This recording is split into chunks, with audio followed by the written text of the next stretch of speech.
दोस्तों जीएस सिंधी ॿोली अॼु असां हिकिड़ी ख़ासि स्ट्रीम फिक्शन बियॉन्ड बॉर्डर्स सां गॾु अव्हां सां हाज़िर आहियूं ऐं अॼु असां सां सरहद जे हुन पार खां हिकिड़ो ख़ासि महिमान आहे सुदैन काबेमो। हीअ असांजो दोस्त नेपाली ॿोली जो जेको आहे सो नाविल निगार आहे ऐं उन्हनि जो हिकिड़ो नाविल छपियो आहे सॉन्ग ऑफ द सॉइल। उहो अख्तर हफ़ीज़ जेको आहे सिंधी में बि तर्जुमो कयो आहे ऐं उहो तमामु जल्दी तव्हांजे हथनि में हूंदो। अॼु असां सां गॾु सुदैन भाई, खुश आमद आपको, कैसे हैं आप? आदाब, नमस्ते। नमस्ते, मैं ठीक।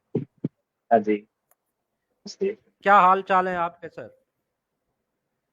और ठीक हूँ सर, बस चल रहा है, सब ठीक ठाक है। हम आपका शुक्रिया अदा करते हैं, आपने हमें टाइम दिया है अपने बिजी स्केड्यूल से। और हम आज fiction beyond the borders specially आपके नावल पे हम बात करेंगे, द सॉन्ग ऑफ सॉइल पे। और ये खुशी की बात यह है कि उसका सिंधी में भी तर्जमा मुकम्मल हो चुका है और वो एडिटिंग के प्रोसेस में है। और उन सिंधी में जो तर्जमा किया है वो अख्तर हफीज़, हमारे सिंधी के बहुत प्यारे नावल निगार, सहाफ़ी, जर्नलिस्ट और ट्रांसलेटर हैं। उन्होंने तर्जमा किया है। अख्तर साहब भी हमारे साथ हैं। अख्तर, कहिड़े आहियो तव्हां? ठीकु आहियो? जी कलीम आप ठीक है। स्वाधीन खे जेको सो असीं मलिका चऊं था। स्वाधीन, आपको हम वेलकम करते हैं अपने स्टूडियो में। Thank you. अच्छा दोस्तों, ही जेका स्ट्रीम आहे असां सौदेन भाई और टाइम जो थोरो आहे प्रॉब्लम, त 1 कलाक जी कंदासीं। इन में असां हाणे इमीडिएटली स्टार्ट था कयूं। तव्हांजो को बि सवाल हुजे तव्हां असांखे चैट में कजो, लाइव चैट हली रही आहे, तव्हां उन में असांखे सवाल कजो ऐं उहे असां तव्हांजा सवाल सौदेन भाई खां पुछंदा हलंदासीं। सर, मेरा पहला क्वेश्चन आपसे है कि आप थोड़ा हमें अपने fiction as a fiction writer उसका थोड़ा बैकग्राउंड बताएं। कैसे आप फिक्शन चूज किया, किस एज से लिख रहे हैं, और उसके बाद थोड़ा आप अपने नॉवेल जो है सॉन्ग ऑफ द सॉइल, उसके हवाले से थोड़ा बैकग्राउंड दे दें, तो फिर हम इसको आगे बढ़ाते हैं बातचीत को। तो थैंक यू। पहले मैं क्लास 12 थी शायद, मैं क्लास 12 में था, उस टाइम से मैं लिख रहा हूँ। उस टाइम में छोटा छोटा कहानी लिखता था, छोटा वाला स्टोरी लिखता था उस टाइम। उसके बाद एक किताब भी आया था 1986 बोल के, 2015 में। उसके बाद मुझे लगा कि ये जो छोटा छोटा कथा का संग्रह होता है, कहानी का संग्रह होता है, वो एक घूम जैसा होता है। अगर इसको थोड़ा बढ़ाना है या इसको और दृष्टिकोण से थोड़ा दिखकर थोड़ा ज्यादा समझ कर लिखना है, तो उसको नोवेल बना सकता है, एक घर जैसा बना सकता है। मुझे ऐसा लगा कि ये नोवेल लिखना एक घर बनाना जैसा है, जो आप उसमें कहाँ डाइनिंग रूम रख सकते हैं, आप अपना कहाँ पे किचन रख सकते हैं, आप वो सब आप उसको डिजाइन कर सकता है। तो मुझे लगा कोई भी चीज को, कोई भी कंटेंट को, कोई भी विषय को अगर आप फोकस करके सबसे नजदीक जाकर लिख सकता है, तो नोबल के माध्यम से लिख सकता है। तो मैं यहीं से मैं नोबल पर केंद्रित करके काम कर रहा हूँ। तो ये मेरा फर्स्ट नोबल है, फात्सुंग बोल के। नेपाली में इसका टाइटल फात्सुंग है, जिसको अंग्रेजी में अजित बरा सर ने अनुवाद किया है, सॉन्ग ऑफ द सोल बोल के। तो अभी अख्तर सर ने सिंधी में लेकर जा रहा है। तो ये नोबल मेनली ये दार्जिलिंग का जो अलग राज्य का जो डिमांड है 1907 से चल रहा है, तो वो उसके लिए 1986 में एक बड़ा सा मूवमेंट हुआ था, आंदोलन हुआ था। तो इसी के केंद्र में रहकर ये मूवमेंट को फोकस करके ये नोवेल लिखा हूँ। इसमें थोड़ा ग्रामीण परिवेश है, उसके बाद सेंट्रलाइज में आकर ये मूवमेंट में केंद्रित हो जाता है। तो यही कि केंद्र में रहकर ये नोवेल बना है। तो आप भी थोड़े, आप साइट एडिट कर रहा होगा, तो आपको पता चल जाएगा, किताब सिंधी में आने के बाद आपको पता चल जाएगा कि दार्जिलिंग की एक नोवेल है जिसने आज बाउंड्री पार करके वहां तक आ गए। तो वो मेरे लिए भी खुश की बात है। तो अख्तर साहब को भी इसके लिए मैं धन्यवाद बोलना चाहता हूँ।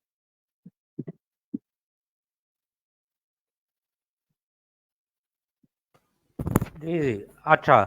तो सर एक तो आप ये भी बताते चलें कि नेपाली लैंग्वेज में उसमें फिक्शन वो कब से स्टार्ट हुआ है और उसका क्या थोड़ा बैकग्राउंड बताएं, और उसमें जो सीनियर राइटर्स हैं या फेमस नेपाल की लैंग्वेज के राइटर्स हैं, थोड़ा उनका भी हमें बैकग्राउंड बताएं, और फिर आप अपने नावल के हवाले से थोड़ा और मजीद के इसका बैकग्राउंड क्या है और इसमें जो मेन थीम है वो आइडिया कहाँ से आया।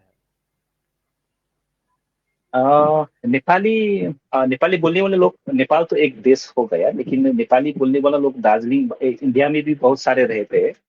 तो भारत में ये नेपाली लैंग्वेज को 8वां अनुसूची में भी अंतर्भुक्त किया है, तो यहाँ का एक नेशनल लैंग्वेज भी है नेपाली लैंग्वेज। तो हमारा लिटरेचर एक ही जैसा है, लेकिन नेपाल में लिखने वाला और इंडिया में लिखने वाला राइटर थोड़ा बहुत अलग है, वहाँ का कंटेंट अलग है, वहाँ का कल्चर अलग है, तो यहाँ का सिचुएशन अलग अलग है, तो इसलिए तो उसका प्रभाव उसमें राइटिंग में भी आ जाता है। तो अगर मैं इंडियन साइड में बात करूँ तो आप वहां से ले सकते हैं, शिव कुमार राय को ले सकते हैं, इंद्र बहादुर राय को ले सकते हो। उसके बाद राजचंद्र प्रधान आ गया। ये बहुत लंबा हिस्ट्री है, लेकिन अगर हम इंडिया के फिक्शन, नेपाली फिक्शन को दिखा तो एक मजबूत इतिहास है इसका। जितना इधर पे पोइम लिखता है, जितना ऐसे लिखता है, उसकी तुलना में कम आया होगा फिक्शन, लेकिन एक मजबूत से आया है। तो मुझे लगता है कि इंडियन नेपाली फिक्शन का हिस्ट्री एक बहुत ही मजबूत हिस्ट्री है, तो इसको बढ़ाने का काम अभी नया पीढ़ी कर रहा है।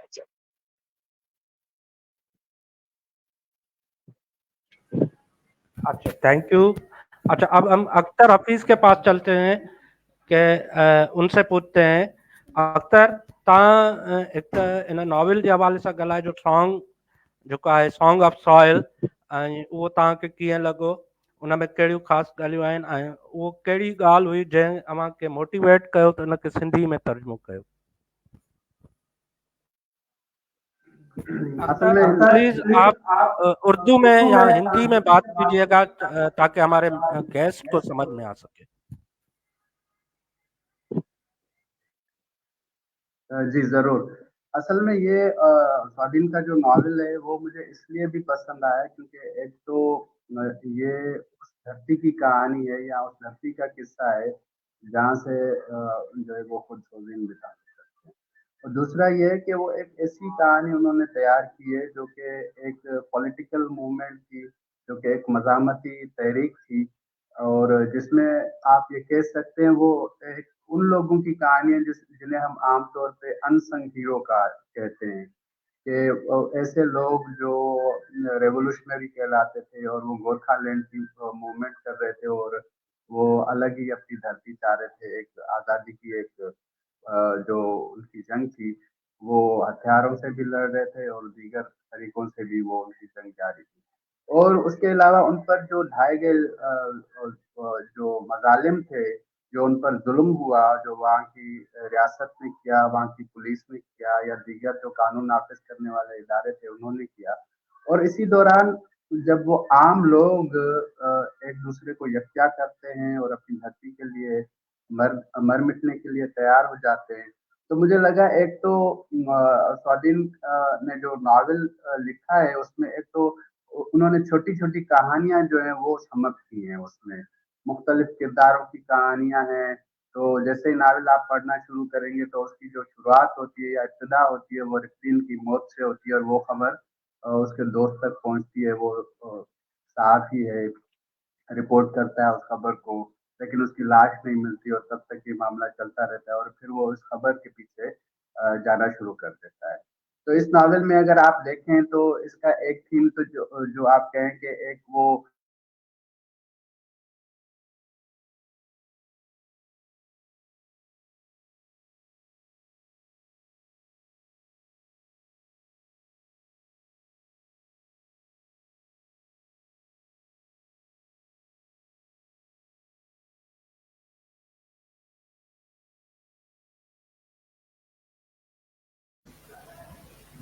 अच्छा, अख्तर डिस्कनेक्ट हो गए हैं, तो हम इसको कंटिन्यू करते हैं कि अख्तर कह रहे थे कि ये जो है एक तो गोरखा मूवमेंट। अख्तर आ गए। अख्तर, आवाज आ रही है आपको? जी जी, मुझे आवाज आ रही है। हाँ अभी आ गया। तो इसी तरह जो सौदीन ने ये जो नॉवेल लिखा है, इसमें मैं सौदीन भाई मैं ये बात कर रहा था कि आपने साइकिल स्टोरीज की टेक्निक जो है वो नॉवेल में इस्तेमाल हो गई है आपसे। हो सकता है वो हाँ हाँ आपने जी। जानबूझ के न की हो, लेकिन वो हो जाता है ऐसे ही इंटेंशनली। हाँ हाँ हाँ कभी कभार हम नहीं करना चाहते, लेकिन वो हो जाता है। लेकिन वो एक अच्छी बहुत टेक्निक है। मैंने खुद ने अपने पहले नॉवेल कोविड-19 में ये इस्तेमाल की थी। तो ये ओके मैं ओके ओके। कलीम से कह रहा हूँ कि ये चंद चीजें थी जिन्होंने मुझे बड़ा आपके नावल में मुझे मुतासिर किया कि उसको जो है वो सिंधी में तर्जुमा किया जाए, क्योंकि हमारे यहाँ भी जो लिटरेचर ऑफ रेजिस्टेंस है या मज़ाहमती अदब है वो काफी लिखा गया है, खासतौर पे डिक्टेटरशिप के अदवार में। तो जब वो चीजें हम पढ़ते हैं अपनी जबान में, और अगर ऐसी ही कोई चीज हमें नेपाली में या इंग्लिश में या इंडिया की किसी भी जबान में अगर पढ़ने को मिल जाती है, तो वो हमें अपनी लगती है। ऐसा लगता है कि वो किरदार हमारे हैं, वो कैरेक्टर जो है वो हमारे आसपास भटक रहे हैं, और ऐसा महसूस होता है कि ये हमारे ही लोगों की कहानी है, लेकिन उसे बयान किसी बाहर के मुल्क के राइटर ने किया है। तो ये चंद चीजें थी जिन्होंने मुझे आपके नावल को सिंधी में तर्जुमा करने पर कहें कि मजबूर किया, और फिर इसी वजह से मैंने इस नावल को तर्जुमा किया। और इसमें एक अच्छी बात यह है कि आपने जो लिखने का जो स्टाइल जो चूज किया है वो जबरदस्त किस्म का है। उसे हम बिना सराहे नहीं रह सकते। एक जबरदस्त किस्म की आपका जो राइटिंग स्टाइल है, इसकी वजह से भी वो कोई भी रीडर आपका नावल पढ़ेगा तो वो उसको एक ही रीडिंग में जो है वो उसको समझ सकता है। शुक्रिया अख्तर। अच्छा सोहेदन भाई, आपके नावल का जो थीम है वो गोरखा मूवमेंट है, तो थोड़ा हमें उसके बारे में इनलाइटन करें कि वो क्या मूवमेंट है और उसके अब प्रेजेंट क्या सिचुएशन है वहाँ पे, और उससे उस मुतालिक थोड़ी हमें बताएं कि वो किस तरह कंडक्ट कर रही है, वो कैसे चल रही है, आगे है अभी या ख़त्म हो चुकी है। थोड़ा उसके बारे में आप थोड़ा बैकग्राउंड भी बताएं और उस मूवमेंट के बारे में भी बताएं, फिर हम आपसे मजीद नावल के हवाले से बात करते हैं। जी। भारत एक बड़ा देश है जहाँ हर जाति, हर समुदाय, हर कम्युनिटी का अलग अलग भाषा संस्कृति मिलकर बना हुआ है एक बड़ा सा देश है। ऐसे ही दार्जिलिंग एक ऐसा जगह है जहाँ पे नेपाली बोलने वाला लोग बैठते हैं, और जो शताब्दी से यहाँ पे एक अलग राज्य with in the state of India, यहाँ पे एक अलग राज्य की डिमांड कर रहा है। तो ये बंगाल के वेस्ट बंगाल में जो रहता है दार्जिलिंग, वहाँ पे एक अलग राज्य का मांग बहुत लंबे समय से चल रहा है। आपको इसकी हिस्ट्री दिखो तो लगभग 1907 से ये भारत स्वाधीन होने से पहले से यहाँ पे एक अलग प्रांत, मतलब एक प्रशासनिक अलग व्यवस्था होने के लिए एक मांग चल रहा है। इसका मतलब यहाँ के जितना स्टेट है उसमें एक और स्टेट बनना चाहिए, वो यहाँ को दार्जिलिंग के लिए स्टेट बनना होगा बोल के लंबे समय से मांग चल रहा है। तो ये मेन गोरखान का मूवमेंट यही मूवमेंट के केंद्र में है, जो 1986 में सबसे बड़ा मूवमेंट हुआ था पहले से। 1907 से वो डिमांड चल रहा था, डेपुटेशन दे रहा था, ये वो चल रहा था, लेकिन आम लोग 1986 में ऐसा माहौल बन गया था कि सब लोग सड़क में आकर वो करने मारने के लिए तैयार बन गए कि वो अलग राज्य की डिमांड के लिए उस वो मूवमेंट में आ गया है। तो ये नोबल मेनली वही मूवमेंट के फोकस में है, जहाँ पे ऑलमोस्ट 1200 आदमी को जान देना पड़ा था। वो लोग और बहुत सारे लोग निखोज हो गए थे, अभी तक मिला नहीं, ऐसा है। तो ये नोबल का मेन सेंट्रलाइज वही पे केंद्रित है कि यहाँ का जो बहुत पुराने डिमांड है वो अभी तक पूरा नहीं हुआ है, अभी तक वो स्टेट नहीं मिला है यहाँ के लिए, लेकिन वो आम लोगों के दिल में और दिमाग में वो अभी भी है। तो यही इश्यू को केंद्र में रखकर ये नोबल को बना हुआ है। आपको पढ़ने में, एक बार पढ़ने में शायद जरूर पता चलेगा ऐसे कैसे होता है कि दार्जिलिंग बोलने से सब लोगों को दिमाग में एक ही बात आता है कि ये एक टूरिस्ट डेस्टिनेशन है, घूमने की जगह है, यहाँ ठंडा हवा मिलता है, बहुत अच्छी जगह है। लेकिन दार्जिलिंग सिर्फ इतना ही नहीं है, उसका अंदर का कहानी भी है कुछ, जो अंदर का घाव भी है। अगर आपको दार्जिलिंग के नजदीक से दिखना होगा, या तो वहाँ का दार्जिलिंग का अपना वो पीड़ा दिखना होगा, तो आपको एक बार ये नोवेल पढ़ेंगे तो शायद आपको बहुत कुछ मिल सकता है।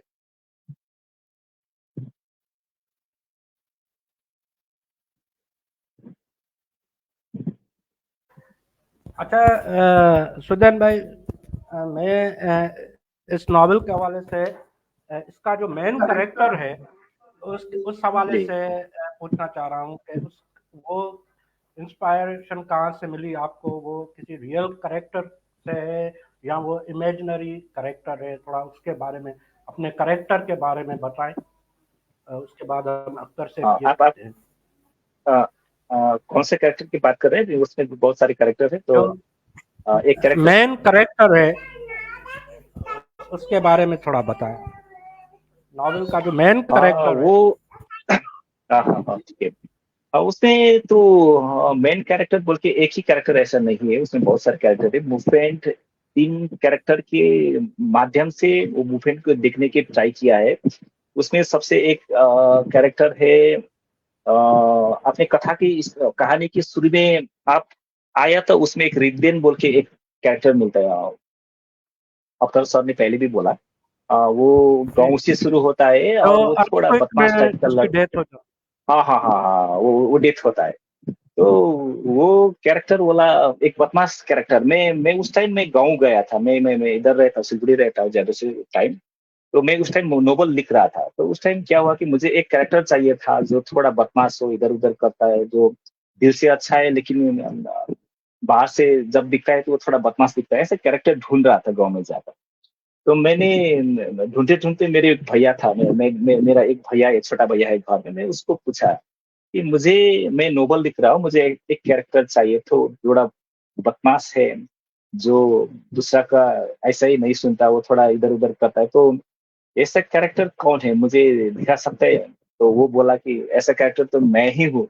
तो मैंने उसका ही थोड़ा बहुत वो कैरेक्टर उसमें डाल दिया, और विपिन बोल के कैरेक्टर है। तो दूसरा नोवेल का वो तीन कैरेक्टर है मेन, उसमें नोरदेन है, सूर्या है और नासिम है। इसके लिए मैंने जब 1986 में मूवमेंट हुआ था, वो मूवमेंट में जिसने भी भाग लिया, जिसने भी उसने सब कुछ घुमाया, सब कुछ दिया, संघर्ष किया, वो लोग के साथ बात किया, बहुत लंबा समय तक रिसर्च किया। तो लगभग मैंने 2-3 दर्जन आदमी से मिलकर वो कथा कहानी को बाहर निकाला है। तो वो कहानी को 3 कैरेक्टर को बनाकर वो इमेजिनेशन में डालकर वो कहानी को आगे बढ़ाया है। तो ये थोड़ा फिक्शन है, थोड़ा रियलिटी है, वो दोनों मिलकर ही ये कैरेक्टर बनाया है। लेकिन एक एक एक आदमी का पीड़ा उसमें रहा है।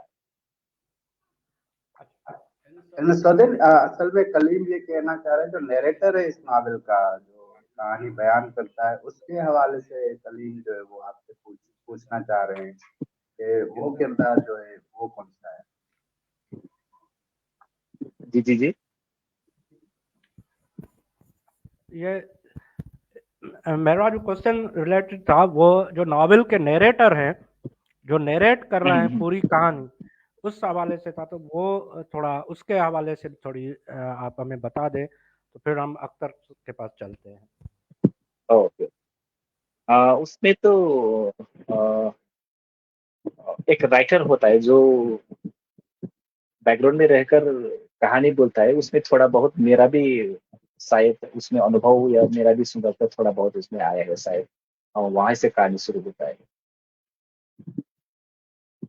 अच्छा अच्छा, जबरदस्त। अच्छा अख्तर, हम आपसे पूछते हैं कि आपने ये नॉवेल पढ़ा और इसको ट्रांसलेट किया, तो आपको सबसे इंस्पायरिंग करेक्टर, एक तो प्रोटोगोनिस्ट का जो करेक्टर है, और आप जब मुझसे ये नॉवेल डिस्कस कर रहे थे तो उसमें बहुत से ऐसे इंसिडेंट्स बता रहे थे जिस पे हम बहुत हंसे थे, तो वो थोड़ा आप हमें हमारे नाजरीन के साथ शेयर करें कि इस नॉवेल के दौरान आपका क्या एक्सपीरियंस रहे, और उस किरदारों के हवाले से।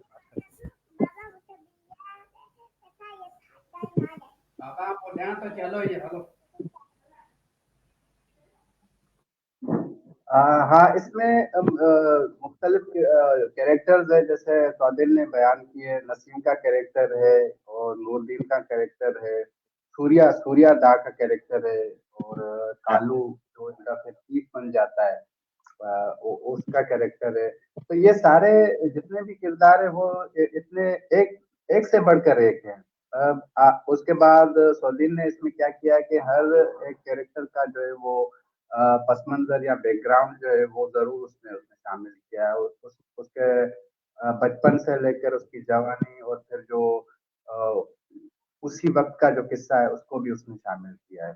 तो मुझे जो 2-3 कैरेक्टर जिसमें बहुत अच्छे लगे और जिन्होंने मुझे आप जैसे कहें कि इंस्पायर किया, उसमें एक सूर्यादा है और दूसरा चीफ का कैरेक्टर है। और जैसे चीफ के कैरेक्टर को उन्होंने बयान किया है कि उसके पास पहनने को पैंट भी नहीं थी, पजामा भी नहीं होता है, एक फटी चड्डी कह लें आप, यहाँ उससे वो होता है उसके पास, तो वो पहनता है। और एकदम से फिर वो एक दिन जो है वो फौज से भाग आता है अपने गाँव, और उसके जो वालिद होते हैं, उसकी जो सारी फसल होती है वो बरसात की वजह से जो है वो खत्म हो जाती है और वो पानी में बह जाते हैं उसके खेत। तो ये जितने भी कैरेक्टर है, आप सूर्यादा का कैरेक्टर ले लें, वो एक बहुत ही आप उसे कह लें कि एक गुस्से वाला और आग से भरा हुआ एक कैरेक्टर है। और चीफ जो है वो एकदम से चीफ नहीं बना है, वो एक बड़े प्रोसेस से होकर फिर उस मूवमेंट में आया है और फिर चीफ बनता है। ऐसे ही एक इसमें शहीद राम प्रसाद का किरदार है, जिसकी बीवी जो है वो दरिया में बह जाती है और उसकी तलाश में निकलती है। तो इन कैरेक्टर्स को इस नावल को जब हम पढ़ते हैं और इन कैरेक्टर्स पर बात करते हैं, तो हमें जो उस वक्त की जो सियासी मूवमेंट थी गोरखा की, वो सारी खुल के सामने आ जाती है। कौन कहाँ पर किस महाज पे लड़ाई कर रहा था, किसके घरेलू हालात कैसे थे, किसके यहाँ खाने को कुछ नहीं था, किसी के यहाँ पहनने को कुछ नहीं था। ये जितने भी रेवोल्यूशनरीज थे जो वहां पर लड़ाई कर रहे थे, आप जब इस नावल को पढ़ते हैं या कोई भी रीडर पढ़ेगा, तो उसमें ये चीज अया हो जाती है, वाजे हो जाती है कि उनके यहाँ ना तो पहनने के लिए जूते थे पाँव में, और न ही जो है वो उनके बदन पर कोई ढंग का कपड़ा था, और न ही उनके पेट में कोई खाना था। तो उसमें एक डायलॉग है कि जब हम अपनी धरती जो है वो आजाद करा लेंगे तो हम नूनिया चावल खाएंगे। वो एक किस्म के आला क्वालिटी के चावल हैं जिनका जिक्र किया है एक्टर ने, कि वो हम खाएंगे, बल्कि वो हमारे सुअर भी वो चावल खाएंगे। तो इस किस्म की चीजें, वो एक ख्वाब की कहानी है, और उन सब का एक ख्वाब होता है कि उनकी अपनी एक धरती हो। इन तमाम इन किरदारों का एक ही मकसद होता है कि वो अपनी गोरखा लैंड जो है वो उसको हासिल कर ले। और इसी तरह सौदीन ने जितने भी कैरेक्टर्स इस नावल में बयान किए हैं, उनको बहुत ही अच्छी तरह उन्होंने किया है। अच्छा, सुजैन भाई, ये हमारे एक बहुत अच्छे क्रिटिक थे सर अकबर लगारी साहब। उन्होंने एक कमेंट में सवाल किया है, वो मैं आपके सामने रख देता हूँ। उन्होंने कहा है कि I have visited Nepal and am well aware about Gorkha movement and Gorkha कोकरी. I want to know about the novels which are under the influence of Buddhism. वो नेपाल की लैंग्वेज में जो नॉवेल्स लिखे गए हैं बुद्धिज्म के इन्फ्लुएंस में, उनके बारे में जानना चाह रहे हैं कि आपकी नज़र में से कोई ऐसे नॉवेल्स गुजरे हों जो बुद्धिज्म के टीचिंग्स से इन्फ्लुएंस्ड हों, तो वो आप हमें रेफर करें, हमारे रीडर्स को भी, और हमारे सर अकबर लगारी साहब के लिए भी ये जवाब दे दें प्लीज। जी सर। मैं फर्स्ट बात तो ये आपको उनको ये कहना चाहता हूँ कि ये नेपाल का मूवमेंट नहीं है, ये इंडिया के अंडर ही एक स्टेट बनाने वाला मूवमेंट है। इंडिया का दार्जिलिंग बोल के एक जगह है, वेस्ट बंगाल में रहता है, तो ये मूवमेंट वहाँ का है। अगर ये हमारा प्रॉब्लम यही होता है, कभी कभी क्या होता है कि अगर दार्जिलिंग का नेपाली मूवमेंट या गोरखा मूवमेंट का बात किया तो वो नेपाल से जोड़ देता है, तो ये प्रॉब्लम सबसे बड़ा पहचान का प्रॉब्लम, आइडेंटिटी का प्रॉब्लम ये भी है। तो ये नेपाल का मूवमेंट नहीं है सब। ये आपको क्लियर होना चाहिए। ये दार्जिलिंग का मूवमेंट है जो भारत में रहता है और भारत के अंदर ही एक स्टेट मांगने वाला मूवमेंट है, एक स्टेट का डिमांड करने वाला मूवमेंट है। ये पहले क्लियर होना चाहिए। और उसके बाद आप बुद्धिज्म वाला बुक बोला ना सर?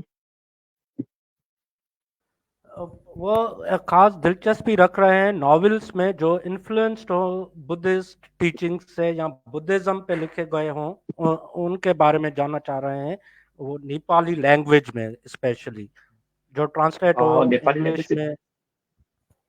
ट्रांसलेट तो नहीं हुआ, लेकिन एक किताब आई है भिन्नकालीन समाज बोल के, वो अभी अभी आया, लेकिन मैंने भी वो पढ़ा नहीं। लेकिन उतना ज्यादा मुझे अभी दिमाग में नहीं आया। अगर मैं कार्यक्रम खत्म होने तक कुछ आया तो मैं बोल दूंगा, अभी मेरे दिमाग में वो नहीं आया। जी जी जरूर। अच्छा, यहाँ पे जो हम बॉर्डर के इस साइड पे जो राइटर्स हैं उनकी अक्सर ये शिकायत होती है कि हमें फ्रीडम ऑफ एक्सप्रेशन बहुत लिमिटेड है।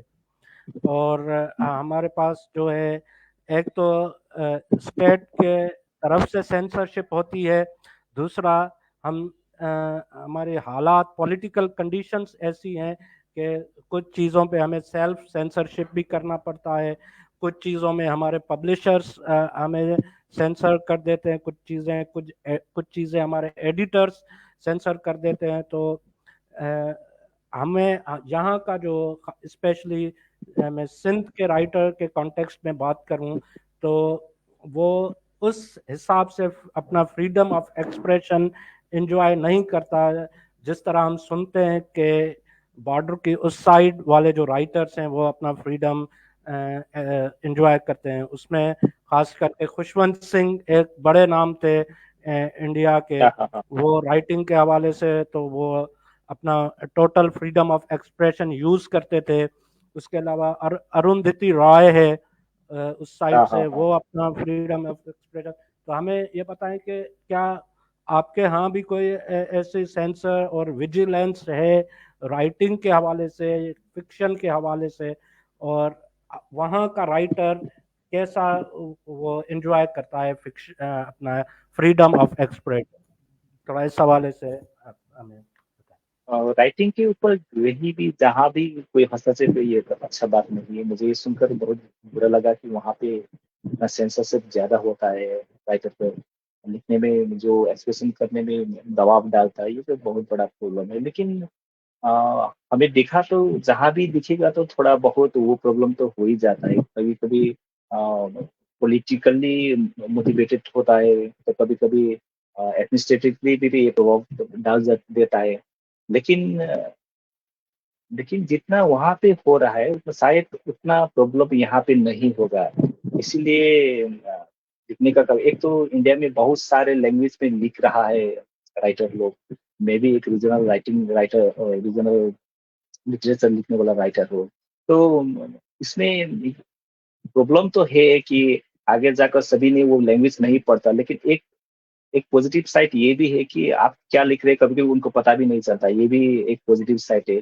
लेकिन इतना ज्यादा खराब वाला माहौल तो लेकिन नहीं है। लेकिन डायरेक्टली इनडायरेक्टली कभी कभी ऐसा माहौल बन ही जाता है कि राइटर के लिखने में कभी कभी दिक्कत आ जाता है। लेकिन अगर मैं दार्जिलिंग की बात करूं तो इतना ज्यादा प्रॉब्लम नहीं है। अगर इंडिया के साइड में आप नाम बोला शुरू में, तो ये सब दिखने के बाद लगता नहीं कि इतना ज्यादा वो प्रभाव डाल रहा है, ऐसा भी नहीं है। अगर मुझे लगता है कि अगर वो जहाँ भी ज्यादा प्रभाव डालता है तो वहीं से और मजबूत से लिटरेचर आ जाता है। क्योंकि लिटरेचर तो इसी के लिए लिखता है ना कि उसको जहाँ पे ज्यादा वो दबाव है, आपका एक्सप्रेशन में वो बाधा डाल रहे, वहीं से ज्यादा लिटरेचर आता है, ब्यूटीफुल लिटरेचर आता है। तो लेकिन इंडिया में शायद जितना आप बोल रहे हैं वहां पे हो रहा है उतना शायद नहीं है शायद।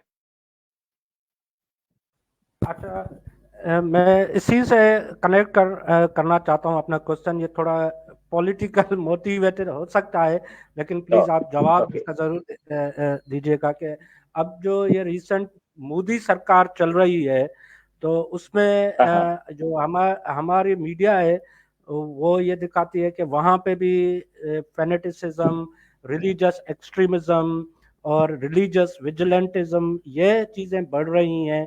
तो ये एक आज़ाद लिटरेचर लिखने के लिए कितनी नुकसानकार हो सकती हैं?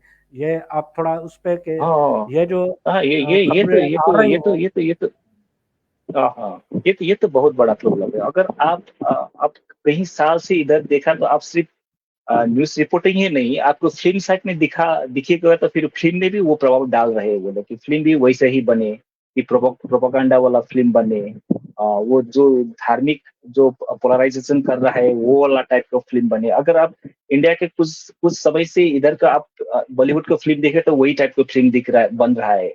वो तो एक बड़ा चैलेंज है ही। इसे वो फिल्म से लेकर मीडिया में तो सबसे ज्यादा शायद हमला, मतलब ऐसा है कि आप जो जानना चाहता है वो न्यूज में नहीं दिखाता है, जो नहीं हो रहा है, जो प्रोपेगेंडा वाला, जो सत्ता को फायदा पहुंचने वाला वो वाला न्यूज दिखा रहे हैं। ये तो बड़ा प्रॉब्लम है ये यहाँ पे, और ये प्रॉब्लम शायद और बढ़ने वाला है, ऐसा लग रहा है मुझे। ये बहुत बड़ा प्रॉब्लम है। उसका उसका उसका प्रभाव कितना राइटिंग में आएगा ये तो दिखना बाकी है, लेकिन ये फिल्म और रिपोर्टिंग मीडिया में बहुत सारा दिखने को मिल रहा है, क्योंकि वो मीडिया तो डायरेक्ट आदमी से जुड़ जाता है, क्योंकि अभी जो हो रहा है वो अभी से दिखना मिलता है। लिटरेचर में थोड़ा बाद में आएगा, शायद थोड़ा टाइम लगेगा उसमें, लेकिन वो फिल्म और ये मीडिया सबसे ज्यादा आदमी को जोड़ता भी है, तोड़ता भी है। तो अभी ये इंडिया में सबसे बड़ा प्रॉब्लम यही दिख रहा है कि आपको फिल्म भी दिखो या तो मीडिया देखो, ये तो हो रहा है। ये और शायद और बढ़ेगा शायद। अच्छा, चले थोड़ा हम अख्तर से पूछ लेते हैं। वो भी मेरी तरह सिंधी राइटर हैं। Akhtar, being a Sindhi writer, हमारे तो हालात एक जैसे ही हैं, लेकिन फिर भी कि अब हम ये इस सेंसरशिप का जो वेब है इससे कैसे बाहर निकलें और अपना फ्रीडम कैसे एंजॉय करें। और हमारे यहाँ तो रीडर्स भी हमें डिक्टेट करने बैठ जाते हैं कि ये लिखना चाहिए, ये नहीं लिखना चाहिए। तो आप इस पे थोड़ा बात करें अख्तर।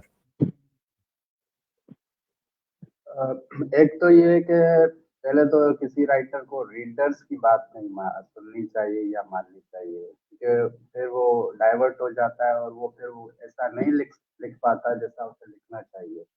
और दूसरी बात ये है कि ज़ाहिर है हम एक ऐसी रियासत में रहते हैं जहाँ पर हमने 3-4 बार जो है वो डिक्टेटरशिप भुगती है, और इन्हीं अदवार में जो है वो फिर सेंसरशिप जो है वो खतरनाक हद तक बढ़ गई। लेकिन उससे भी जो मैं समझता हूँ खतरनाक चीज़ एक और है, वो है सेल्फ सेंसरशिप, जो हम बहैसियत राइटर या बहैसियत लिखारी खुद पे लागू करते हैं। अगर वो उससे अगर कोई राइटर निकल जाता है तो बड़े से बड़ी बात भी वो अपनी तहरीर में या अपनी राइटिंग में कह सकता है, लिख सकता है। जब तक वो खुद को इससे आज़ाद नहीं करेगा तो मैं समझता हूँ कि वो उस रियासत की तरफ से जो नाफिज की गई डिक्टेटर सॉरी सेंसरशिप है उसका भी वो मुकाबला नहीं कर सकता। तो इसका पहला तो हल ये है कि आप जो लिखना चाह रहे हैं उसको ज़रूर लिखें। और दूसरा ये है कि ज़ाहिर है हम फिक्शन के लोग हैं, नॉवेल के लोग हैं, तो उसमें बड़ी गुंजाइश होती है फिक्शन में। फिक्शन आपको बहुत ज़्यादा फ्रीडम भी देता है, और फिक्शन आप एक राइटर के लिए एक ढाल का किरदार भी अदा करता है। ये एक ऐसी फील्ड है जिसमें हम बहुत सारी ऐसी बातें हैं जो हम प्रोज में नहीं कह सकते, आमतौर पर हम बोल नहीं सकते, लेकिन फिक्शन में इतनी गुंजाइश मौजूद है कि हम कई ऐसी बातें जो है वो इशारों में, वो इस्तारों में, वो तशबीहात में आराम से कह सकते हैं, किरदार के ज़रिए, कैरेक्टर्स के ज़रिए कह सकते हैं, हम ऐसे किरदार डेवलप कर सकते हैं जिनके भले वो हमारे माउथ पीस ना भी हों, लेकिन उनके ज़रिए भी जो है हम बहुत सारी चीज़ें जो है वो बयान कर सकते हैं।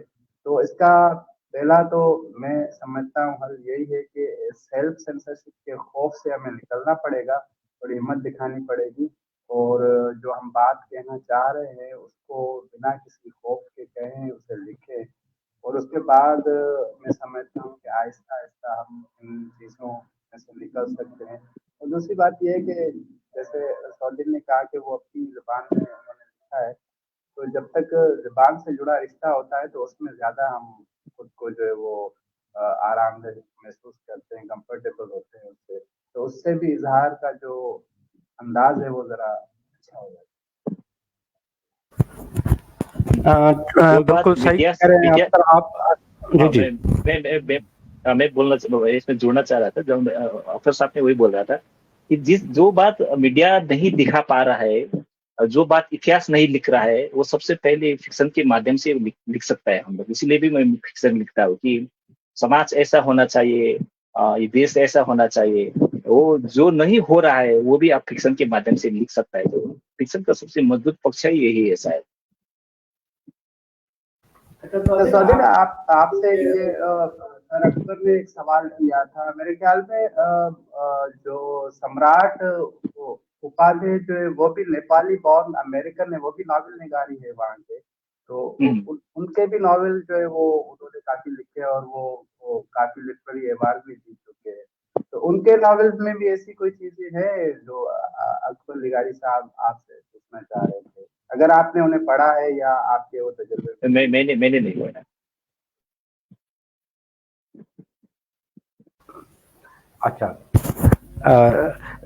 अच्छा सुजैन भाई, एक मेरा जो एक और कंसर्न है कि जैसे हम और आप तो एक्सीडेंटली मिल गए हैं, लेकिन अक्सर क्या होता है कि पॉलिटिकल टेंशन की वजह से दोनों देशों के बॉर्डर्स पे टेंशन बंद है पॉलिटिकल टेंशन की वजह से। तो हमें यह पता नहीं चलता कि आपकी तरफ दूसरी लैंग्वेजेस जो हैं उनमें कौन सा लिटरेचर आ रहा है, और यहाँ की जो लैंग्वेजेस हैं जिनको हम नेशनल लैंग्वेजेस बोलते हैं, जिसमें सिंधी है, बलोची है, पंजाबी है, पश्तो है या और पहाड़ी वगैरह जो हैं, तो ये जो गैप है दोनों तरफ से, तो इसको कैसे कम किया जाए? जैसे आप जैसे लोग हैं, हम हैं, वो फ्रीक्वेंटली एक दूसरे से बात कर सकें, हमारा लिटरेचर वहाँ पहुँचे, आपका लिटरेचर यहाँ आए। तो इस ये एक है तो बुनियादी तौर पे पॉलिटिकल क्वेश्चन, लेकिन एज अ राइटर आप क्या समझते हैं कि ये जो गैप दिन ब दिन बढ़ता जा रहा है पॉलिटिकल पॉलिसीज की वजह से, उसको कैसे कम किया जा सकता है? थोड़ा थोड़ा एक बार रिपीट कर देंगे सर, मैं थोड़ा सुना नहीं।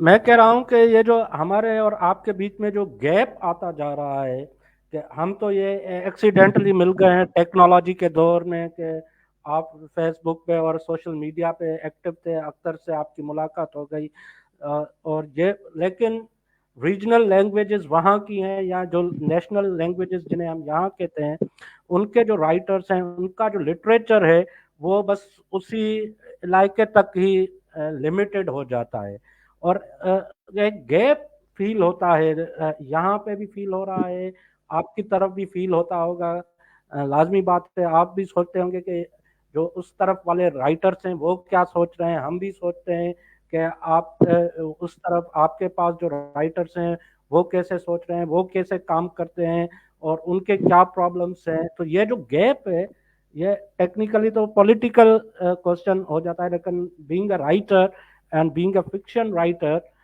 और हम डिस्कस भी फिक्शन बियॉन्ड बॉर्डर्स कर रहे हैं, तो इस गैप को हम कैसे कम करें? सबसे पहले तो लिटरेचर का कोई वो बाउंड्री नहीं होता। वो जहाँ भी अगर आप मैं जब भी किताब की बात करता हूँ तो मैं तेहराना दुरानी का किताब में जब वो एक किताब था उसका नाम ब्लेस्फेमी, मैं उसके बाद जब भी मैं जहाँ भी मैं किताब की बात करता तो उस टाइम उस किताब की ब्लास्फेमी बात करता हूँ वो क्योंकि मैं नॉवेल था उनका। ब्लेस्फेमी। हाँ हाँ हाँ, वो हाँ, बहुत बहुत ब्लास्फेमी। अच्छा लगा था मुझे वो। हाँ हाँ, वो वाला ना, मगर मतलब उसका बाउंड्री नहीं है इसलिए यहाँ तक आया। उसके बाद मैं अगर चाइना का कोई उपन्यास की बात किया तो मैं सबसे पहले एक्चुअली गुटक सुजन की भाई, बात मसला करता ये है हूँ। कि हाँ, वो एक्चुअली इंग्लिश और हिंदी और उर्दू में जो लिख रहे हैं वो तो वहां तक पहुंच रहे हैं, लेकिन हाँ, जो हम हाँ मैं वही जानने वाला हूँ। इसके लिए तो एक ही बात है कि आपको अनुवाद के माध्यम से ही आप वहां तक पहुंच सकता है। अगर अगर कोई भी लैंग्वेज है, कोई भी लिटरेचर है, अगर अनुवाद ना होता तो वहीं पे रह जाता है यार। वो कहीं आगे बढ़ नहीं पाता कि एक बाउंड्री बन जाता है। अगर अगर आप नहीं बोले कि बाउंड्री नहीं है बोलकर भी रहे थे तब भी वो बाउंड्री बन ही जाता है, क्योंकि भाषा सभी की, वो लैंग्वेज सभी को समझ में नहीं आता है। तो इसके लिए सबसे बड़ा काम तो वही करना चाहिए कि ये ट्रांसलेट के माध्यम से ही आप वर्ल्ड के जहीं भी कहीं भी जा सकता है। मैं अगले हफ्ता में वो डिब्रूगढ़ में था वो लिटरेचर फेस्टिवल में, वहाँ अभय के बोल के एक राइटर था, उसने बोला था कि अ, अनुवाद ही एक एक ऐसा माध्यम है जिसके माध्यम से वर्ल्ड लिटरेचर बन सकता है। क्योंकि एक इंग्लिश इंग्लिश लिटरेचर ही ओनली इंग्लिश लिटरेचर ही ये वर्ल्ड साहित्य विश्व साहित्य नहीं है। इसके लिए तो विश्व साहित्य तो बहुत सारा लैंग्वेज से आया है। रशिया का लिटरेचर देख सकते हैं आप, चाइनीज लिटरेचर देख सकते हैं आप, इंडियन लिटरेचर देख सकते हैं आप, पाकिस्तानी लिटरेचर देख सकते हैं आप।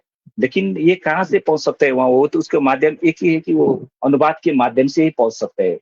तो आप आज हम लोग जोड़ पाए हैं यहाँ तक आकर, ये भी तो अनुवाद के माध्यम से ही हुआ है।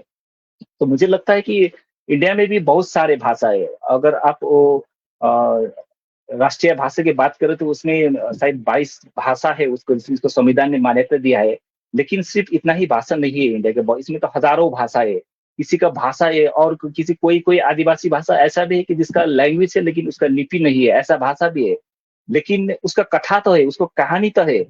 तो ये लिटरेचर में आएगा और उसके बाद ये जब अनुवाद होकर कहीं जाएगा तभी ये हम जोड़ सकता है, ये बाउंड्री पार करके आ सकता है। तो मुझे लगता है कि इसके लिए सबसे बड़ा माध्यम ये अनुवाद से दूसरा कोई नहीं हो सकता है। ये बोलो, चाहे आप रीजनल लिटरेचर की बात करें या तो मेन स्ट्रीम की बात करें, एक ये अ, अनुवाद ही एक ऐसा माध्यम है जहां से हम जोड़ सकते हैं सब। ये क्वेश्चन हमारे जो खास करके जो सिंधी लैंग्वेज के राइटर्स हैं उनके लिए इसलिए भी अहम होता है कि जो हमारा जो लिटरेचर है बंटवारे के साथ उसका भी बंटवारा हो गया। अ, जब यहाँ से सिंधी राइटर्स जो थे रिलीजियस बेसिस पे वहाँ पे माइग्रेट कर गए, तो वहाँ पे बड़ी तादाद है सिंधी राइटर्स की जिनसे हम कनेक्ट नहीं हो पाते। ये भी एक बड़ा मसला होता है। और हम ये इसलिए भी कहते हैं कि हमें आखिर पता तो चले कि वहाँ पे किस किस्म का सिंधी लिटरेचर छप रहा है, हम किस किस्म का लिटरेचर लिख रहे हैं। तो ये हमारा एक कंसर्न रहता है। और इसकी वजह से हमारे एक लिटरेचर का भी बंटवारा हो चुका है। मैं अख्तर से भी इस पे कमेंट लेना चाहूंगा कि इस गैप को अख्तर कैसे खत्म किया जाए। मेरे ख्याल में ये संदीप ने बहुत अच्छी बात कही है। उन्होंने अनुवाद की बात की, जो ट्रांसलेशन की। एक तो जाहिर है वो एक जरिया है, और दूसरा ये है कि हमें जितने भी हमारे पड़ोसी मुल्क हैं उनके साथ जो लिटरेरी एक्सचेंज है वो मतलब सिर्फ ये ट्रांसलेशन के जरिए नहीं बल्कि वो फिजिकल भी होना चाहिए। मतलब वहाँ से अगर हम यहाँ कोई ऐसा प्रोग्राम ऑर्गेनाइज करते हैं तो वहाँ के जो राइटर्स है, अदीब है, नेपाल में कोई बैठा हुआ है, कोई इंडिया में बैठा हुआ है, कोई श्रीलंका में बैठा हुआ है, तो उन्हें हम यहाँ मदऊ कर सकें अपने यहाँ, और उन्हें बुला सके और उन्हें दावत दें कि आप आए और यहाँ पर इसमें शरीक हों। ऐसे ही वहाँ पर जो बैठे हुए हैं वो हमें वहाँ पर मदऊ कर सकते हैं। तो मैं समझता हूँ इसी ये दो चीजें हैं, एक तो ट्रांसलेशन और दूसरा एक दूसरे के यहाँ आना जाना, उसका जो सिलसिला शुरू हो जाए तो उसमें हम बहुत सारी चीज़ों को समझ भी सकते हैं और खुद को भी एक दूसरे के करीब ला सकते हैं। और वो जो गैप की आप बात कर रहे हैं कि जैसे बंटवारे में हमारा लिटरेचर आधा रह गया यहाँ, आधा वहाँ चला गया, तो उसको वो जो एक गैप है उसको भी इसी तरह ही फिल किया जा सकता है कि सिंधी लिखने वाले जो भी वहाँ पर काम कर रहे हैं, जो भी अफसाने के शोबे में या नावल में या नसर में जो भी है, तो उनसे राब्ते में रहा जाए और वहाँ पर क्या छप रहा है उसको ट्रांसलेशन करके यहाँ पहुँचना चाहिए। यहाँ जो भी अच्छी चीज़ें हैं, अच्छे नॉवेल्स हैं, अच्छा अफसाना है, अच्छी शायरी है, उसकी जो ट्रांसलेशन है वो वहाँ पर हो और वहाँ पर पहुँचे। बल्कि मैं तो इसमें ये कहूँगा कि वहाँ के पब्लिशर्स और पब्लिकेशंस के जो इदारे हैं वो हम तक अप्रोच करें और हम उन तक अप्रोच करें कि भाई हम हमारे जो पब्लिकेशन हाउसेज हैं वो कहें कि हम आपकी किताब छपाने को तैयार हैं। तो इस तरह से भी जो है हम एक दूसरे को करीब ला सकते हैं और इसी तरह ही हम एक दूसरे के जो भी लैंग्वेज का मीडियम है उसको अगर हम सिंधी में लाएं और सिंधी का जो है वो दीगर जबानों में जाए तो फिर बहुत सारी चीज़ें हैं उनको हम हल कर सकते हैं, और इसी तरह ये गैप फिल होगा। और मैं समझता हूँ कि जो आपने बात की कलीम के बंटवारे में हमारा खासा नुकसान हुआ, तो उसी नुकसान का अजाला जो है वो इस तरह ही किया जा सकता है कि राइटर्स जो है वो एक दूसरे के करीब हों, एक दूसरे की चीजें जो लिखी हुई तहरीरें हैं उनको पढ़ें, उनको ट्रांसलेट करें, और उसके बाद जो है हम इस नतीजे पर जरूर हम पहुंचेंगे कि हमारे यहाँ क्या लिखा जा रहा है, वहाँ क्या लिखा जा रहा है, और कौन कौन सी नई चीजें, नए ख्यालात जो है वो आ रहे हैं, और हम एक दूसरे को शेयर करें। डॉक्टर साहब से मैं एक बात जोड़ना चाहता हूँ कि जी ये सुनकर दुख लगा कि आपका इंडिया में क्या, सिंधी में क्या लिख रहा है और पाकिस्तान में क्या लिख रहा है ये पता नहीं चल रहा है। लेकिन नेपाली में ऐसा नहीं है। अगर नेपाल में दिखा तो नेपाल में क्या लिख रहा होता तो इधर इंडिया में पता चल जाता है, इधर क्या लिख रहा है उधर भी पता चल जाता है। जैसे मुझे लगता है कि बांग्लादेश और ये बंगाली लिटरेचर में भी ऐसा नहीं है। कि मैंने अगले साल जयपुर में मनोरंजन व्यापारी बोलकर एक बांग्ला राइटर है, उनसे मिला था। वो बोल रहा था कि उनके बहुत सारे किताब तो बांग्लादेश में बिक रहा है। तो ये बहुत बुरा बात है कि पॉलिटिकल तो तोड़ता ही है, अगर किसी को जोड़ता है तो लिटरेचर के माध्यम से ही जोड़ जाता है। तो आपकी तरफ से भी शायद पहल होना चाहिए कि ये लिटरेचर के माध्यम से, भाषा के माध्यम से हम फिर एक बार जोड़ सकते हैं। तो ये जुड़े वाला बात सबसे अच्छा हो सकता है। इसके लिए लिटरेचर ही सबसे जी बड़ा बात है। बिल्कुल सही बात कर रहे हैं आप। अच्छा सुदेन भाई, एक रिक्वेस्ट है, आपके नॉवेल का एक चैप्टर है अल्फाबेट्स इन स्टोन, ये इंग्लिश में जो हमारे पास पहुंचा है उसका ये हाँ, चैप्टर है। अगर हो सके तो आप उसमें से थोड़ा रीड कर लें ताकि हमारे व्यूअर्स को आइडिया हो जाएगा कि इस नॉवेल में क्या है। मेरे अगर पास किताब नहीं है सर अभी। अच्छा, अब तो तो सब उसकी पढ़ सकते पीडीएफ हैं। कॉपी। नहीं, अगर आपके पास नहीं है तो मैं सीडी में आपके लिए रीड कर सकता हूँ, लेकिन अच्छा, आप श्योर समझ श्योर, सकता ये है कि अच्छा मेरे पास रहेगा। सीडी है। ये अच्छा रहेगा, ये अच्छा चले, रहेगा जी। अच्छा जी जी। उसका मैं थोड़ा इंग्लिश में पढ़ लेता हूँ। यहाँ पे मेरे पास पीडीएफ भी खुला हुआ है, वो chapter alphabets in the stone. और फिर हम अख्तर से कहेंगे कि उन्होंने जो ट्रांसलेट किया है सिंधी में वो पढ़ ले। Okay, sure sure. जी दोस्तों, ये सॉन्ग ऑफ सॉयल जो सुदैन भाई का नॉवेल है उसका दूसरा चैप्टर है alphabets in stone. The river which flows throughout the year does so perennially and quietly. It is only the bond which dries up in winter that shows off its power come monsoon. The Gaze River। अच्छा सौदेन भाई, please ये जो आपके name है उनकी pronunciation आप correct कीजिएगा बाद में जब मैं रीडिंग पूरी कर लूँ। तो हो सकता है कि श्योर कुछ श्योर। नेम्स मैं गलत प्रोनाउंस कर जाऊं, नेपाल की नेम्स हैं, तो आप उनको करेक्ट कर लीजिएगा please. The Geese River, which swaggers in the monsoon, was suffering in the throes of drought. Emerging reluctantly from a crevice in a hillside, it was flowing down to the plains as if it did not want to do so. Perched on the hill above this river was the village of Malbang, where मलबो। morning began। जी जी, वो आप correct बाद में कर लीजिएगा। जी जी जी, वो सिंधी में भी correct हो जाता है। जी जी, Malbang. Okay, where morning began with the sun rising from Manzing on the hill opposite, and where twilight ended when the sun approached Burbot on the hill behind Malbang and then set, where the winds from Buddha Bar blew in winter and the rains from the plains poured in summer.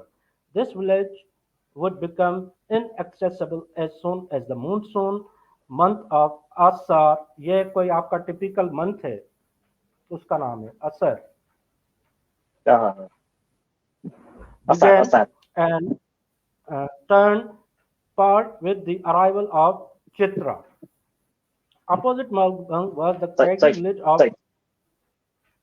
uh, Pokrebang, which had been swept down low by a landslide. A bond flowed right across this landslide, which in monsoon would become maddened like old men Buddha took his daughter and swept away anything that came in its way. Come winter, it would turn into a heap of stones and sand. तो ये दोस्तों एक chapter का piece था जो मैंने English translation से read किया है। अब हम अख्तर हफीज से कहते हैं कि वो इसको सिंधी में सिंधी ट्रांसलेशन जो उन्होंने किया उसको रीड करें। जहाँ थोड़ा आप अपनी अख्तर अगर ये इमीडिएटली अवेलेबल है तो ठीक है, वरना आप अपनी मर्जी से कुछ चीज उसमें से पढ़ लें सिंधी में। जी अख्तर। अच्छा, मुझे जो इसमें 2-3 चैप्टर्स हैं जो मुझे ज्यादा पसंद आया, उसमें एक चैप्टर था कि ड्रीम्स ऑफ विलेज जो है ना, वो उसका वो चैप्टर मेरे ख्याल में तीसरा चैप्टर है इसका, तो वो मुझे ज्यादा पसंद आया था। तो मैं उसी में से ही थोड़ा सा पढ़ूंगा पैराग्राफ। इसको मैंने सिंधी में मैंने किया, गोठ जा सपना। गोठ जा सपना। ज़िंदगी में सभ खां दिल अहम ॻाल्हि अखर का खे सुञाणणु आहे, का खे सम्झणु आहे, तंहिंखां पोइ अवी पंहिंजो पाण हर शइ सम्झी वेंदा। इहा ॻाल्हि तॾहिं सम्झ में आई जॾहिं आउं 4थे दर्जे में पढ़ंदो हुउसि। उन ज़माने में असांजे ॻोठ में मिस आई हुई। उहो आचर जो ॾींहुं हो, सिज घणी बरसाति वसण खां पोइ निर्वार थियो हो। ॻोठाणा चांवरनि जो रूंबो करण में लॻल हुआ। मिस स्कूल पहुची वई हुई। मिस डिघी हुई, खेसि वॾा वाला पातल हुआ। मूं ॾिठो जॾहिं हू हली थे उहे लुॾिया पे। जॾहिं हुन ॻाल्हायो थे, लफ़्ज़ उचारण खां अॻु में हिकु मुर्ग संदसि चपनि ते बिखरी थे वई। हुन वटि हिकु कारो थेलो हो जंहिंमें हिकु थुल्हो किताब हो। थुल्हनि अखरनि में किताब जे पाठे ते बाइबल लिखियल हो। मूंखे किताब जो पाठो सची में जाम वणियो हो। मिस हलंदी सिधो मूं ॾांहुं आई हुई, नरमी सां मुंहिंजो गिल पटियो ऐं पुछाईं, तोखे बाइबल वणंदो आहे? संदसि वार लसा ॼण शहज़ादे सिद्धार्थ गौतम बुद्ध जे नंढपण जा हुजनि। इहा असांजे नसाबी किताब में तस्वीर हुई। नई मिस अची वई आहे, इहा ख़बर सॼे ॻोठ में पकड़ी वई हुई। ॻोठाणा चांवरनि जो रूंबो करण में लॻा पिया हुआ। उन्हनि को पंधु कयो ऐं संदसि आजियां लाइ स्कूल न आया। मिस ख़ुशि थी त ॻोठाणा खेसि ॾिसण आया आहिनि। उनखां विसरी वियो त हू थकल हुई। हू ज़ोरी खिली ऐं चयाईं, अला ही छा घणो परे खां आई आहे, ही त कारे पाणी जहिड़ी जाइ आहे। ॻोठाणा मिस खे ॾिसी हैरान थिया, जीअं त को बि चूंडुनि खां सवाइ हिते कॾहिं कोन आयो हो। उहे जेके ईंदा हुआ से सिघो ई मोटी हलिया वेंदा हुआ। वापसि न वरण लाइ घड़ियूं कंदा हुआ। छो त ॻोठ में रोड ई कोन हो, न बिजली हुई, न वरी का अस्पताल। जी शुक्रिया अख्तर, आपने बड़ा दिलचस्प पीस रीड किया है और इस ट्रांसलेशन से अंदाज़ा लग रहा है कि इस स्टोरी में कितना तसलसल है और कितना फ्लो है और वो कितनी रिलेटेड है, पर्टिनेंट स्टोरी है और चीज़ों को कैसे आहिस्ता आहिस्ता डेवलप किया जा रहा है। तो ये एक स्टोरी टेलर का कमाल होता है। अच्छा, चंदन भाई से हम ये पूछेंगे कि आपके सर फ्यूचर प्लान्स क्या हैं? कोई और नॉवेल पे काम कर रहे हैं? प्लीज़ थोड़ा वो आप शेयर करें, क्योंकि हमारे पास लास्ट 5 मिनट्स बच गए हैं, उसके बाद हम ये स्ट्रीम एंड करेंगे। तो आपके फ्यूचर प्लान्स और उसमें आप किसी नॉवेल पे अगर काम कर रहे हैं या किसी और बुक पे काम कर रहे हैं, फिक्शन या नॉन फिक्शन, तो वो हमारे साथ शेयर करें सर प्लीज। मैं फिक्शन पर ही काम कर रहा हूँ। मैं पासिंग आने के बाद ही शायद एक साल के बाद ही काम शुरू किया था लगभग। मैं फाइनल राउंड पे हूँ, रिडाइट कर रहा हूँ अभी। वो टी गार्डन के ऊपर क्या एक कहानी है। दार्जिलिंग का नजदीक में डुआर्स की जगह है जहाँ पे नेपाली और आदिवासी रहता है। और ये स्टोरी बेसिकली ये आदिवासी और नेपाली की जो कनेक्शन है, उसका जो सोसाइटी है उनका कहानी है। और सबसे सबसे ज्यादा ये वो चाय बगान, चाय बनाने वाला, चाय रोकने वाला, चाय लेकर आने वाला का कहानी है। तो इसी के ऊपर मैं काम कर रहा हूँ। मे बी इस साल आ सकता है, नहीं भी तो नहीं आया भी तब भी तो नेक्स्ट साल तो जरूर आएगा। मैं फाइनल राउंड पे हूँ इसका। Thank you. अच्छा अख्तर, आप इस नावल के तर्जुमे के अलावा, ट्रांसलेशन के अलावा आप किसी और प्रोजेक्ट पे काम कर रहे हैं तो वो प्लीज़ हमें शेयर करें, उसके बारे में थोड़ा बताएं कि वो क्या है। मैं तो अभी जो है अपने अफसानों के हवाले से काम कर रहा हूँ। मेरी कहानियाँ हैं जो उन पे काम चल रहा है, और वो इस साल के आखिर में आ जाएंगी, और उसी पे ही मेरा काम चल रहा है, क्योंकि 2018 में मेरे अफसानों की किताब आई थी। उसके बाद फिर नावल ही आते रहे हैं, और ट्रांसलेशन के भी कुछ काम थे वो भी मैंने कर लिए हैं, तो वो भी छप चुके हैं। तो इस बार मैंने सोचा है कि वो जो मेरी कहानियाँ हैं उनको मैं टाइम दूँ, और इस हवाले से तकरीबन जो है वो 90% काम हो चुका है। तो बाकी जो है वो भी हो जाएगा, और इस साल मेरी कहानियों की किताब है, इसी प्रोजेक्ट पे मेरा काम चल रहा है। अच्छा अख्तर, एक सवाल मेरे जहन में आ रहा था। आपने एक जापानी नावल ट्रांसलेट किया था मेमोरी पुलिस के नाम से, और उसमें भी वो जो बहुत ज़बरदस्त नावल था, और उसमें और इसमें यूनिकनेस आपको नज़र आ रही है कि इस उसमें क्या यूनिकनेस थी, और ये जो आपने ट्रांसलेट किया इसमें क्या यूनिकनेस है? एक तो नरेशन के हवाले से भी थोड़ा बताइएगा कि दोनों नॉवेल्स की नरेशन टेक्निक में क्या यूनिकनेस है, और स्टोरी टेलिंग के हवाले से। जी अख्तर।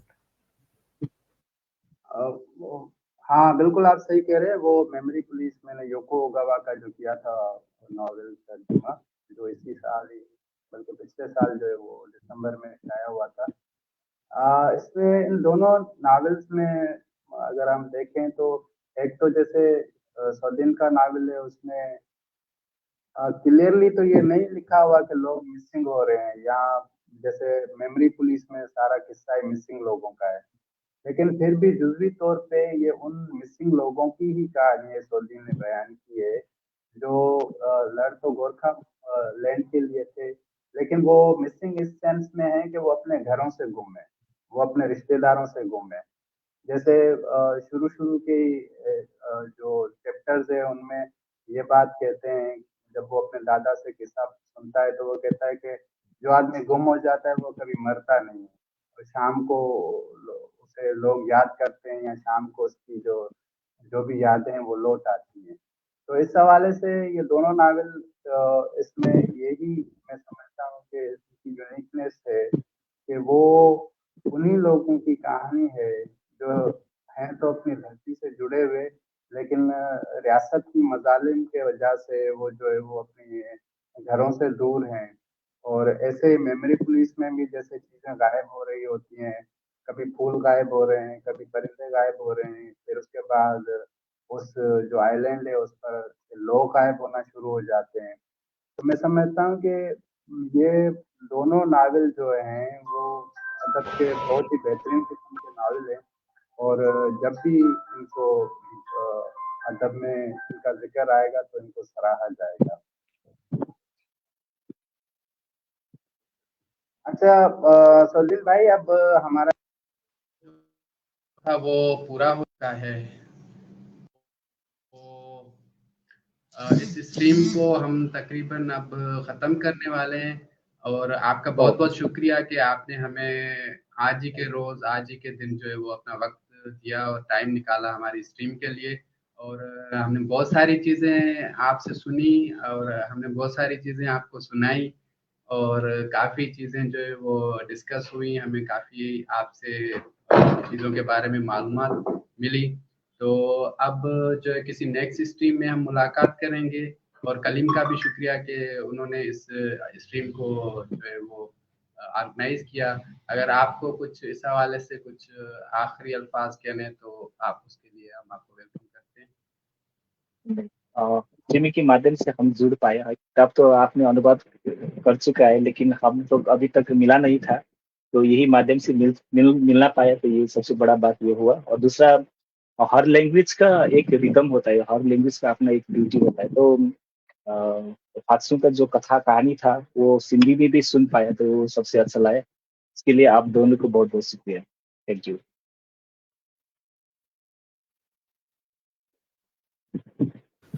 जी thank you very much sir, आपने हमें टाइम दिया। अच्छा दोस्तों, हम यहाँ पे अपनी स्ट्रीम एंड कर रहे हैं। ये लाइव स्ट्रीम थी जो हम कर रहे थे, और यहाँ पे हम एंड कर रहे हैं। और हम उम्मीद करते हैं कि सुजैन भाई हमें आगे भी टाइम देंगे तो हम उनसे डिटेल में डिस्कस करेंगे, पर्टिकुलरली फिक्शन के हवाले से, और उनके नावल के जब ये सिंधी तर्जमा हो जाएगा तो एक और स्ट्रीम रखेंगे इस पे, जिसमें हम अपने क्रिटिक्स को भी दावत देंगे और सुजैन भाई को भी दावत देंगे। दोस्तों आप सबका बड़ा शुक्रिया। जीएस सिंध, जीएस सिंधी बोली। Thank you very much.